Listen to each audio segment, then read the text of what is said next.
Emak-emak Nah, kok kita kan mau dilawan. diskusi ketuhanan sekarang. Togus Aku tanya bikin dulu. gemes duk kalel. Sekarang kamu tunjukkan sama saya di mana ketika Muhammad sholat jarimu wajib begini. Itu menunjuk ke siapa? Ayatnya di mana itu dalam Quranmu? Sholat lalu begini nih.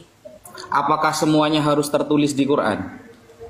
Berarti kamu melakukan sesuatu yang bisa tidak tertulis di Quran. Gini Bu, jadi ketika berbicara lompat pagar ya, berbicara agama lain, maka ibu itu harus menghormati kapasitas apa saja ilmu yang harus dikuasai gitu loh. Jadi contoh nih, masadirut tasyri', sumber pengambilan hukum di dalam agama Islam kan ada 4 tuh. Al-Quran, Sunnah, Ijma, Qiyas. Nah, mau tidak mau, ibu suka nggak suka, maka sumber pengambilan hukum di dalam Islam ya 4 itu yang disepakati Bu. Jadi kalau sampean contohnya menuntut satu, semua harus tertulis di dalam Quran, saya bisa mengembalikan seperti itu. Nanti semua harus tertulis dalam Bible, kan nggak bisa kayak gitu kan. Enggak, kita Gitu. melakukan semua yang tertulis di dalam Alkitab. Oke, semuanya harus tertulis dalam Alkitab. Ya. Wajib ya, wajib Ya. tertulis ya. Ya. Nah, sekarang saya tanya Bu, misalnya, ya, ajaran di dalam Bible langsung dari Yesus mengenai dosa waris misalnya. Ada nggak Yesus pernah ngomong tentang dosa waris? Ada. Di mana ayatnya? Nih, saya tunjukkan. Buka Alkitabnya. Ya, Yesus sendiri ya yang ngomong dosa waris ya. Coba ketika Yesus pada malam perjamuan terakhir, ya. Ya.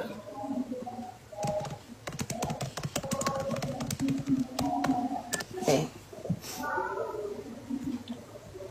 Bukakan contohnya misalnya di Matius Matius 26 ayat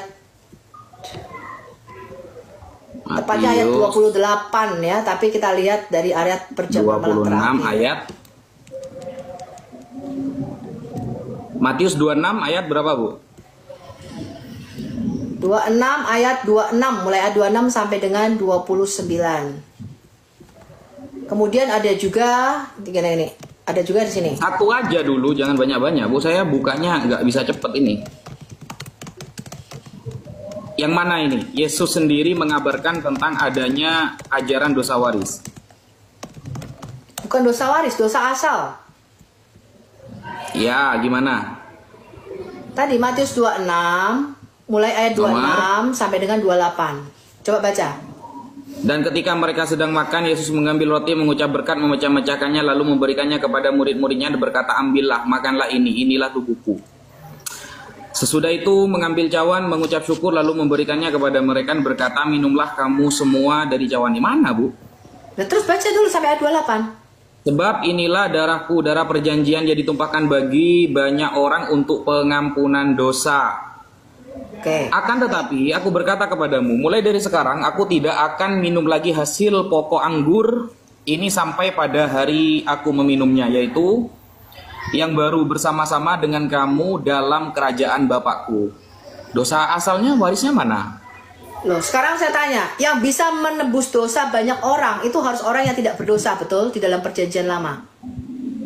Betul nggak? Ya. Yesus itu menggenapi nubuatan di Yesaya 53. Seorang hambaku, Mesias, di Yesaya 53 itu nubuatan tentang kedatangan Mesias, akan menjadi tebusan bagi banyak orang. Yesus di dalam Matius 20 ayat 2 aduh. Matius 20 ayat 28. Yesus berkata apa? Sama seperti anak manusia datang bukan untuk dilayani, melainkan untuk melayani dan untuk memberikan nyawanya menjadi tebusan bagi banyak orang. Ya, Bangga? Gini Bu, ayat di sini Yesus menjelaskan tentang dosa asalnya mana gitu loh. Nah ini menjadi tebusan bagi banyak orang, salah satu contohnya. Mana titik poinnya di ayat ke-28 itu tah? Iya, sekarang saya tanya, di dalam perjanjian lama minum darah itu boleh nggak? Kamu baca Nggak di boleh. kamu baca di dalam Imamat 17 ayat 11. Jangan minum darah apapun, sebab aku telah memberikan darah itu sebagai pendamaian bagi nyawamu. Sebab darah mengadakan pendamaian dengan perantaraan nyawa. Betul? Imamat 17 ayat 11. Berarti larinya tafsir ini berarti. Kok Nggak tertulis. tafsir? Berarti kan nggak sholat skriptura, Bu. Nggak tertulis berarti. Lo tertulis semua manusia telah jatuh dalam dosa. Kamu baca gini Pak, gini Wafi konsepnya. Kamu baca dulu di dalam Mazmur 51 dikatakan semua manusia telah jatuh dalam dosa, dilahirkan dan diperanakkan dalam dosa dan kesalahan. Itu satu dulu. Semua telah kehilangan kemuliaan Allah. Kamu jangan dosa waris. Loh, dosa waris pun di Quranmu ada. Dosa waris pun ada sekarang. Iya, sekarang di hadismu. Sekarang saya tanya, kenapa kamu harus membunuh cicak? Sunnah. Hah? Sunnah. Lah kenapa cicak dibunuh? Lah kan sunnahnya seperti itu dari Rasulullah. Enggak. Cicakmu dibunuh karena menurut nabimu pada zaman Abraham dulu dibakar dari dalam api. Cicak itu ikut meniup api, ikut bakar Abraham, betul? Leluhur cicakmu itu loh. Itu riwayat Israiliyat, Bu. Kalau riwayat Israiliyat sekarang saya tanya. bisa dijadikan hujah. Loh iya, sekarang apa salahnya cicak-cicak sekarang? Halo. Riwayat Israiliyat Gini itu loh, nggak bisa enggak. dijadiin hujah, Bu. Yang melakukan tiup-tiup api menurut kamu nih hayalanmu pada zaman Abraham itu cicak mbahnya cicakmu, betul? Lah kenapa sekarang kamu tetap harus bunuhi cicak tiap Jumat? Lalu cicak-cicak itu Paham berkata, nih, Ibu ya, paham nggak maksud saya konteks tentang kisah Israiliyat? Nah, saya tanya, kalau memang itu salah cicak yang dulu, kenapa bukan cicaknya zaman Abraham yang dibunuh? Kenapa nabimu menyuruh sampai sekarang anak-anaknya cicakmu harus tetap dibunuh? Ini Kenapa coba dosa begini, mbahnya Bu. cicak? Gini loh. Saya kira ibu ini Kenapa? diskusinya bisa maju loh, gitu loh. Loh ya Jadi kita gini, harus Bu. maju. Kenapa dosa cicak mbahnya cicak dulu yang zaman Abraham itu diturunkan ke anak-anak cicak sekarang sehingga cicaknya tuh harus kamu bunuh? Ibu di paham keturunan? nggak konteks Israiliyat itu apa? Itu paham nggak kisah-kisah dari konteks Israel, Israiliyat? dari orang-orang Israel.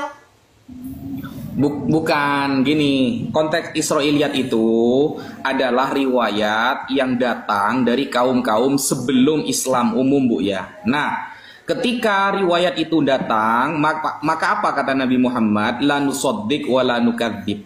Nggak bisa dijadikan hujah, Bu. Woy, Kalau ibu saya tanya. tidak seperti itu, mana Baik. dalilnya bahwa hadis yang ibu bawa itu bisa dijadikan hujah? Dalilnya mana? Oke, sekarang saya tanya. Di mana Nanya lagi. dikatakan orang Israel sampai sekarang harus bunuh cicak? Kalau kamu mengatakan itu bagi orang Israel. Tadi ibu sendiri mengatakan di dalam hadis itu bahwa dulu Abraham Itu kata ya, nabimu, Wafi. Gini loh, ada Makanya kisah, gini. gimana sih? Ada kisah orang Israel. Ini karena salah tafsir kata Ur Kasdim, kota Ur yang ada di Kaldea sana di Irak. Itu diterjemahkan salah oleh seorang rabi. Dia pikir Ur ini Or, artinya api. Lalu dia bikin cerita Abraham itu diselamatkan dari api, padahal nggak pernah Abraham itu dibakar dari dalam api. Lalu Ini kisah, pertanyaan baru. sebentar. Satu-satu lah, Bu. Kita fokus. Makanya saya bilang. hadir di sini. Saya hadir di sini itu Makanya karena saya tadi tanya. malam sudah ada janji. Ini malah tambah kemana-mana, Ibu ini. Ya udah, sekarang saya tanya, ini di mana nih jarimu begini nih? Jawab dulu sama saya. Kalau sholat kok jarinya harus begini, di mana dasarnya tuh? Ya Allah, gini. Iya iyalah. Dalil ya. Lu gimana? Nih dalil. Nah, Di mana aku ikut buka? Di mana itu? Dalil jarimu nunjuk itu loh. Di ayat berapa? Ntar. Soalnya saya persiapannya itu tema ketuhanan. Jadi, jadi kemana-mana ini ceritanya. Loh kamu kan sholat tiap hari loh. Jarimu kan begini terus tiap hari. Kamu nggak tahu artinya itu? Jarimu nunjuk begini. Nunjuk ke siapa? Ada. Ih, Di mana itu?